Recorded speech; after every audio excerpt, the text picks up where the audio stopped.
Hello, hello, hello, everyone. Thanks for joining us this evening. This is my special guest, Nikki. He is a friend. He's also a writer. And today we're going to be talking later on with him about the creative writing process and the things that most people don't understand go into that process and a little dialogue about that. But first off, we are going to, of course, start with a few things. First things first. Our wine sponsor is Carlson Vineyards. The Laughing Cat was our #1 rated last year at our Mile High Books and Bounty pairing event, and they are our sponsor this year. Happening October 19th, 2019, and it's on a Saturday down in Five Points. It's going to be an awesome event. We have 50 authors from around the world coming. And later that evening, there will be a fundraiser for the Gathering Place, and that will be a burlesque show. Lots and lots of fun. If you're interested in purchasing tickets, tickets are now live on Brown Paper Tickets. VIP tickets get you an hour early entrance into the venue, as well as a goodie bag, and there are general admission as well. All right, so next we're going to introduce one of the authors that are going to be at the event. J.F. Silver is a husband and wife team that write erotic romance for the mature adult. They're a fabulous writing team, and while I read you a little excerpt, Nikki is going to pour us some wine.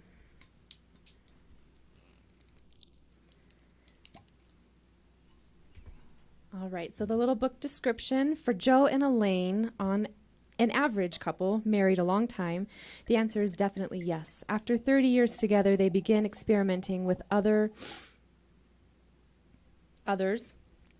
and discover a whole new world of pleasure. An unexpected three-way leaves them curious and wanting more.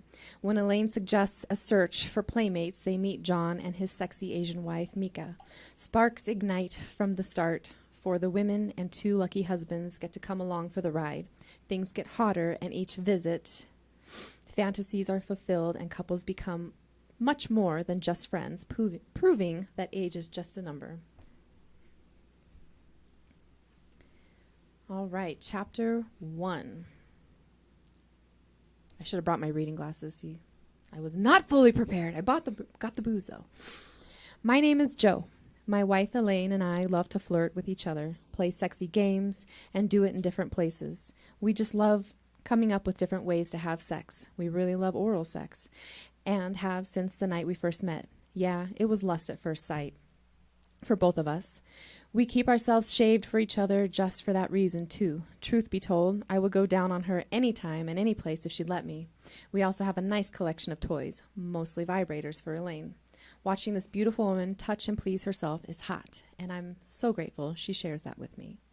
The average couple in our 50s, Elaine and I are also enjoying the best sex of our lives. Since our kids went off to college and left us empty nesters, it's been absolutely fantastic. We usually manage to have sex only once a week, but we make it count. Isn't that right? Always make it count. All right, so if you want more, download Mr. and Mrs. Average Joe. That is the book 1 in their series by J.F. Silver, husband and wife team. They're absolutely fabulous. It is erotic, as I said. And now we're going to have our wine and get started. Did you see the logo, Nikki? The Mile High Books. I got booked and bombed at Mile High Books and Bounty pairing event. Yeah. I was just staring at the wine. Look at what was on the glass. All right. So, Nikki is a new writer. Shouldn't say new. He's been writing. He's working on his first book. And I thought it would be great to have him on and talk about the creative writing process, especially from his perspective, going into this for the first time. Well, now that I think about it, when it comes to writing, it seems like all writing's fan fiction. Because at first, when I came into wanting to do more writing, it's all about what inspired me. What's that? Jedi. That was just the neck of the bottle. No. I thought it levitated off the table and back I was trying to think of a list of books that I've really enjoyed. I loved Anne Rice's Sleeping Beauty. Absolutely love that book. I was in high school when I got introduced to it, and that's what really sent me off with reading and writing. Reading. Yeah, well, I didn't care for the mean- books that they wanted us to read in school. Well, I was just implying that, a lot of people read that and then I have a whole sexual exploration that takes place after reading Anne Rice. It did. It was new for me. My mind wasn't reaching those type of ideas of sexual adventures, and I was like, wow. I didn't know I could do this Mind with blown. writing. I wanted to do that. I loved it, and I like being deviant. So So you loved the power of words and how it elicits all those different thoughts, feelings. yeah, and that's probably why I do talk a lot of shit. I had a supervisor say I really knew how to get inside our customers when they would come in, and I'd always have a couple things to say. So yeah, I do love words. I love invoking, feeling. When we ask ourselves who our audience is, I don't really have an answer for that. I think anyone who likes good fantasy would be the audience that I'm writing for. Someone who enjoys this aspect of, we'll say, dark fantasy. I love dark fantasy. So What do you love about dark fantasy? Is it an the escapism fact for that you? it's not Disney. Hey, we have Disney fans probably watching. Yeah, I hope I hurt their feelings. No, Shit but talker. it was, I guess, growing up, what they have out there, I was like, there's not enough dark fantasy that I enjoy. Willow, I guess we could call Willow dark fantasy. Have you seen the movie Willow? Yeah, I have. It's been a long Absolutely time. loved Willow. Thanks for aging me right here on camera. Man, like Bav Moda, no one was as bad as Bav Moda. Like, talk about evil. The epitome. The And personification. I think that was another thing. I really like strong, evil female characters. Bav Moda, Hala from Ragnarok. I always wanted to kind of embody some type of character in my writing who was that female, strong energy. Maybe that's what I see as the animus, as Carl Jung explains, the male energy and the female. Yeah. And I love that they invoke that type of power, but they still,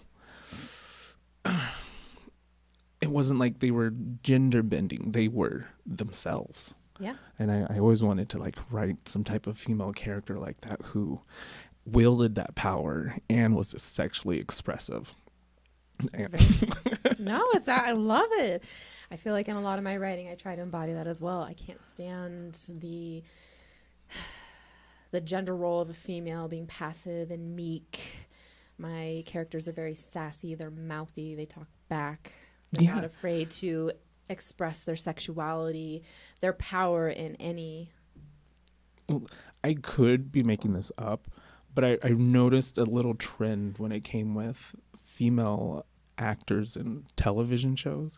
And whenever it was more of like a male dominant role, they were a doctor, a police officer, or I don't think I've seen a fireman yet. But when they have those roles, it's kind of like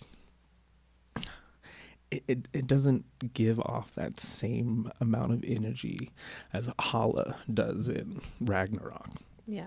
It's more of they're trying to make it okay for the female to be sexually expressive, and her being sexually expressive makes her more of a man. She's absent of emotions. She doesn't do relationships kind of thing. And so it's like that male role you see police officers play, all sexualized player, and then it's the females and she's just like how the guys are, but it's not a true personification of a woman who's balanced in her yin and yang, her masculine exactly. and feminine, because even in that role, she's still trying to take on a masculine role to be showing everybody look, you have permission. Yeah, and that's she's not what makes a woman. Not in touch with her emotions kind of thing. And I was like, no, like you can be all of that and not have to personify yourself as I think it just makes you more narrow in that Absolutely. aspect. And I think a part of that too is our society is still learning what the new definition of healthy masculinity and healthy femininity are. And while we're trying to redefine those roles with all the evolution taking place within humanity, that's a very important point that you bring up. Well, I try to think of my characters and how I want them to be, because I have a big list of what I don't want them to be. And I feel like a lot of people have they're selfish, they're not very rational, and I wasn't sure if that's what was the amusement of television and reading, is that you're watching someone and you're just watching them be stupid. I got tired of seeing that. It's like, why can't I write a character who is decisive, is forthgoing, takes action, doesn't quite struggle with who they are because they have a good idea of who that is. Yeah. And who I am. And the more characters we have out there, the better, like that, because when people read that, I feel subconsciously it's also giving them permission to embody who they are. Yeah. When you have indecisive characters, you create a society of people that are indecisive because they're like, oh, well, this is what's normal, right? This is normal. They're normalizing indecisiveness and stupidity when most humans are intelligent and good and have really good qualities. I honor that. I feel like I've been saying the opposite. I'm usually saying everyone's stupid. But no, there are more good people in the world than bad. There are more intelligent people than our society gives them credit for. Okay. A lot of them play stupid though because they think that that's how they fit in. Well, when I'm writing and I'm looking at, Can we just talk about how good this wine is really quick? It is good, This actually. is really fucking good. Sweet Baby Red by Laughing Cat Carlson Vineyards. I told you that my friend would get this all the time. Well, And pour one out for your homie. I think, he just liked drinking. That was part of it. But this is what he would always have at home. Mm. And so if he ever wanted wine, he would have it in stock because I think that's what he bought in bulk. But I feel like with writing and my characters, sometimes I think I'm thinking too into it because, I feel like I question how would someone look at it as I'm reading. Like, are they, and we all read into things. Like one of the classes I took, and I think that's just how we are as writers or artists, analyzing what it is we're doing. We were going over Brokeback Mountain, reading the short story. And I expressed that it was about men and emotions and their inability to cope with that.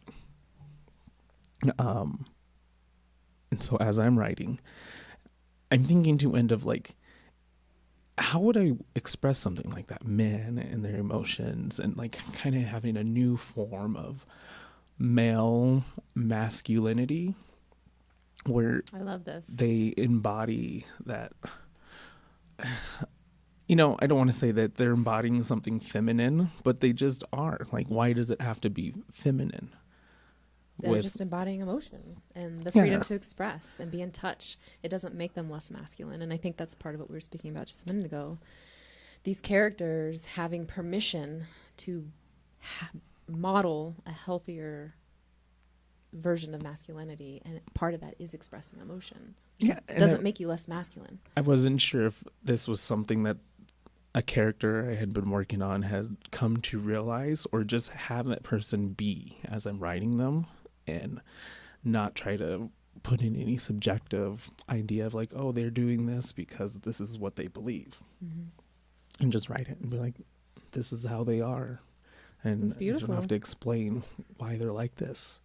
It's interesting. For my last book, I did the last chapter, I interviewed men for that chapter specifically and wanted to talk about masculinity and who told them what it was to be a man and what ideas were they told them that made their masculinity that they didn't agree with.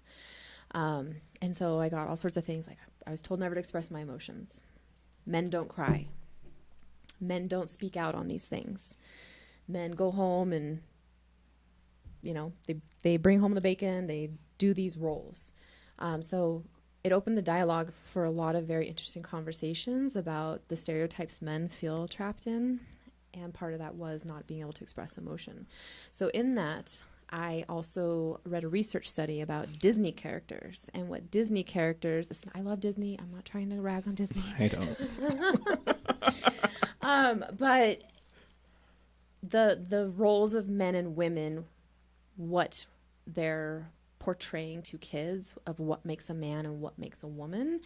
And it was very interesting. Part of the research study showed that men were just supposed to show up as dull and empty-headed, and just be this charming individual that could sweep a woman off her feet, and have this one role of masculinity, but they were meant to be hollow and kind of stupid, kind of dumb. And I thought that was very interesting, and I started thinking about it. I was like, whoa. It's interesting that people... Well, that almost seems like an accurate description of men. Hollow, stupid, and dumb, right? That's like why they're trying to they're trying to normalize this version of a man within the Disney characters. There's Family Guy. He's a stupid man. He's a stupid man. And then you have Homer, and wow, I didn't know that was the image. That's the image of men. Women, you're the perfect housewife who has dinner on the table by such and such time and always smiles and never has an opinion. That's the flip side. Although I did learn that the best, what do I want to say? The best idol for what a man should be was Al Bundy, because Bill Cosby, oh God, and whoever the dad was from Seventh Heaven. Oh, Lord. Those are not healthy masculine roles. We want to be So Bill, Al Bundy character. He is the man. He's the man. My dad had brought up that maybe as a society, we moved on from that hunter gatherer thing, and that roles are more broad, and that's what people are kind of in conflict with because of. I don't know if we were sticking to that whole hunter gatherer type of approach. Is that why? Yeah, because the women were always home with the children. Men would go out to war. Yeah, men were out hunting, women were gathering and foraging, and together they would combine their... Why are you looking at me like that? Well, because I was trying to... Don't read my face. If anything, don't read my face. No, it's all the concepts of like gender roles. I was having an argument with a friend because a lot of people are expressing how a boy being raised needs some type of male or dad figure. I'm like, why do they need that? So one of my characters does not have a father, but in no way or form do I want like whatever's going on with him has to do with the absence of his father. And a lot of my friends are like, oh yeah, my kids need a good father figure or some male role so that their sons know how to grow up to be a man. And I was like, that's not the point. Like, whether he has a father or not, that shouldn't get in the way of having your child being grown into a decent human being. There's many single moms out there who raise decent human beings, wonderful children. Yeah, and I thought one of my friends, she was on the same level as me, and she was like, but well, yeah, that makes sense because he's being raised by his mother. I'm like, no, that's not the point. Not because he's being raised by his mother. Like, his mother, that doesn't guarantee single moms are good mothers. I was raised by a single mom. Shout out, hello. And she was a good mom, yeah? Well, she did the best she knew how. And it's our first time for everything in this life. My parents, I was telling them, I was like, this is your first time being this age and having 4 children. And this is my first time being the age that I am. But, you don't really think about it that way. You're just like, oh, on to the next day or so. But my character, he doesn't have a father. But in the story, he learns about who his father was. But I wanted to make sure I didn't try to. I don't want anyone to read into my book and be like, oh, he started acting this way because of the absence of his father. But I can't control that. And that's when I think too into it when I'm writing. And that's when, you can tell yourself some terrible fucking things. When That's true. It's very true. We are our own worst enemies. Yeah. Well, it's so horrible. So and this was just recent. I as I was writing, I was like, that devil horned me pops in my ear, and he's like, "Did you know that R. Kelly is illiterate?" And I'm like, "Okay." And then he was like, "This is what your writing sounds like." Oh God, we are our own biggest shit talkers. That is for sure. I know with my own writing process. I know.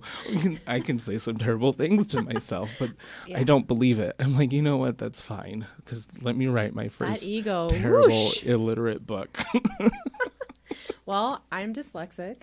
I didn't graduate high school. I got a hard knock life start off, but I was able to turn out, I think, pretty decently. I feel like those voices can sometimes be turned into one of our most powerful voices and powerful context, because that's how you relate to your readers. You're showing them that dark side, that flip side to the main message, and that's how you integrate the entire piece to creatively connect, because we all have those voices that just tell us the worst things in the back of our head. Well, that's what I was really trying to get into with this story, because my character, the decisions he makes when I'm thinking about it, I'm like, is he timid of a person? Does he second guess himself? And that's the thing I was trying to break away, where I was like, I don't want him to be timid. I want him to be excited. I want him, even if it's something crazy that's happening, I do try to put myself in there. There's a little bit of us in all of our writing. And see how I would respond to it. So say you're a character from Narnia and you cross over through a closet. Like, how surprised are you going to be? You're going to be pretty fucking surprised. You're like, holy shit. Fuck. Exactly. Holy shit. Yeah. So that's the realism I wanted to express with my character, instead of them being more absent-minded about where they are, because I'm like, literally, this person's in a whole other world. How would you really react? Yeah. And people with my books, they either love them or they hate them, because that's very much how I write, is with that realism.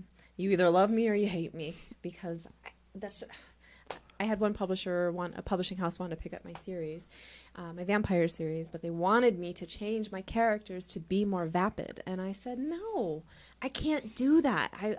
I would be dishonoring my characters and their story and their plight. That is not my creative process. I don't want vapid characters. I don't want to promote this Cinderella fantasy that you just literally told me you wanted me to change my book to be more Cinderella-like with the happy ending. Yeah, that's exactly it. Yeah. And I think maybe that's why people have been really drawn into the Game of Thrones, because he's just been killing people left and right. You're out. You're out. Even though you're great, we love you, you're gone. And maybe that's why we like it. But I think you bring up a really interesting point too. You're talking about having this conversation with a friend who's telling you should write your characters one way. When I think about the progression of my 8 books, my 8th one's coming out next week. Shameless plug. I am thinking about the development of my own writing style. And you definitely see in my first book, I cared so much what other people thought. I went in and I changed the character's voice more to be accepted in some of the most minor ways. And when you look at the progression of my writing in my books, I've completely broken away from that. Especially with this new one. But it's amazing how we can get in our own head and just talk ourselves out of really, truly expressing our characters the way we feel they should be expressed. Yeah, I think that's one of the struggles, especially as an artist, because my whole process, I imagine if I was painting something, stepping away and coming back and just adding the slightest little detail, even though it might be a sentence, sometimes a paragraph on a good day. But I think us as humans, we want love and validation. And I think in our work and when we like show it to people, in a way we kind of want that. Absolutely. But I think that's a part of it that we have to break away from. It's like, I'm going to do this. I'm going to do this, and I'm going to love doing this without seeking the validations from other people to tell me that what I'm doing is good enough. But isn't that just a beautiful metaphor for life in general? How many people make decisions based on just wanting love and validation, right? A lot. If they just ask me what I want to eat. Well, what if I tell them I want tacos because I know they really want tacos, but I don't really want tacos. P.S. I always want tacos. But, they make decisions based on making everybody else happy around them and not realizing they're doing themselves a disservice and they're not being authentic to themselves. And therefore, they keep getting results that don't quite fill that love pot they're seeking to fill. Yeah, and this is what I had been struggling with my writing, because when I'm writing it, I realize when it comes to fantasy, you kind of resort to a Renaissance theme, and if it's more modern, it's more futuristic, but not like a current day. Yeah, not 2019. current day. And so I wasn't sure if focusing on that was limiting myself. You mean focusing your timeline on a specific period of time?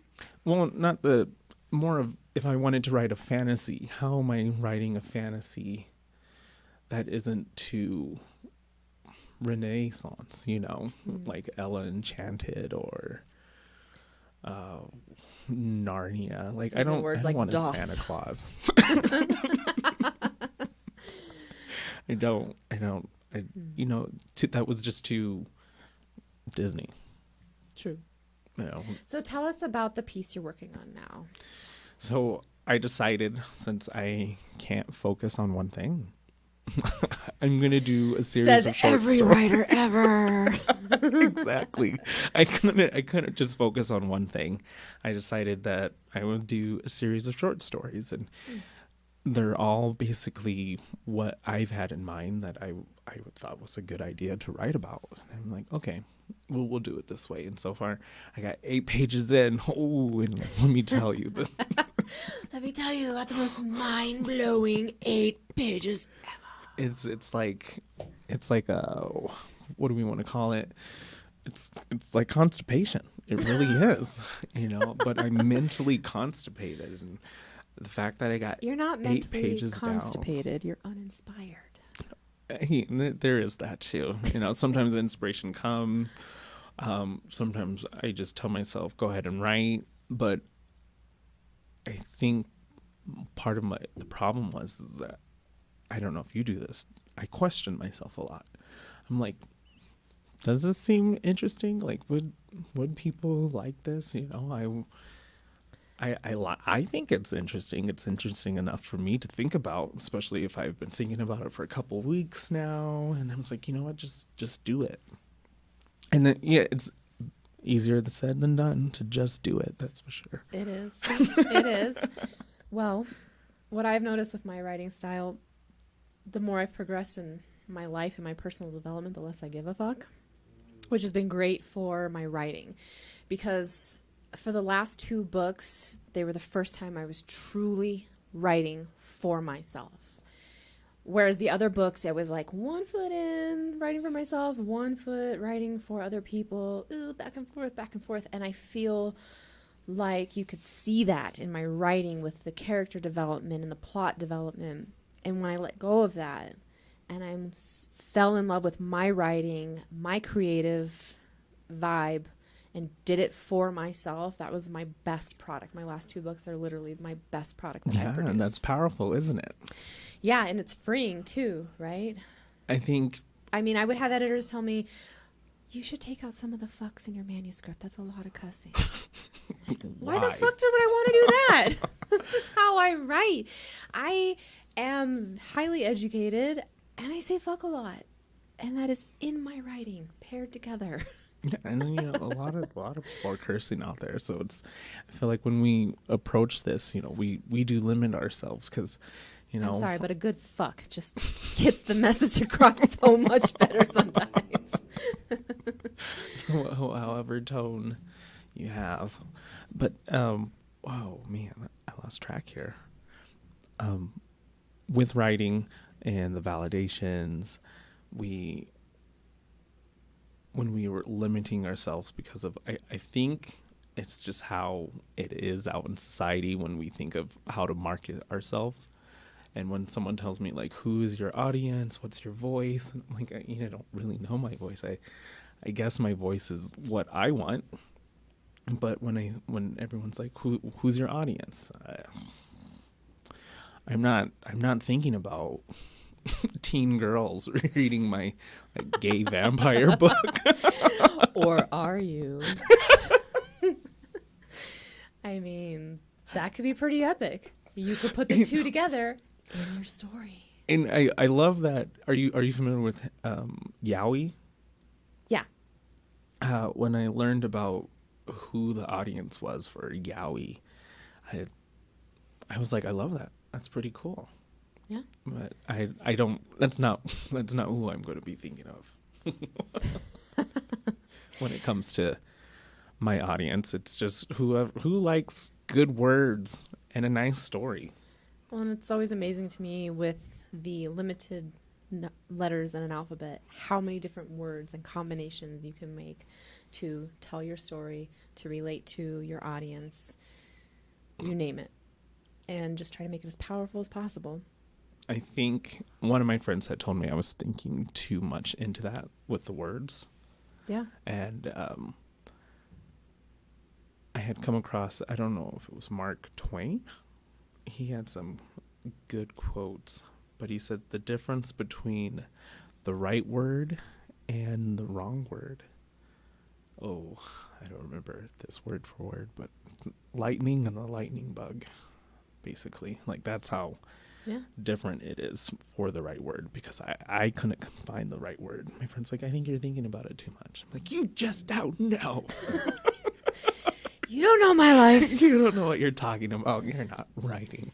So, Nikki, if you could give new writers one piece of advice, what would it be? Ooh. One piece of advice. Forgive yourself in doing what it is you want. Forgive yourself in doing it is what you Well, want. because we always question what it is we want, or I have. And because it was something that I liked, I was like, this is okay. Yeah, give yourself permission. Yeah. Do you want to read the quote? Oh, yeah. Okay. So the quote. The difference between the almost right word and the right word is really a large matter. It's the difference between the lightning bug and the lightning. And it speaks to me on volumes. Love it. Well, thank you so much for having a glass of wine with me honored. and being with us here today. Thanks to everybody for tuning in. Have some more of that wine. Yep, I got you, boo. Here you go. Knock her out. So, don't forget to buy your tickets for the Mile High Books and Bounty Pairing event. Oh my God, the wine's kicking in. You can tell I don't really drink very often. Happening October 19th, 2019. Books, booze, and burlesque, babies. Join us.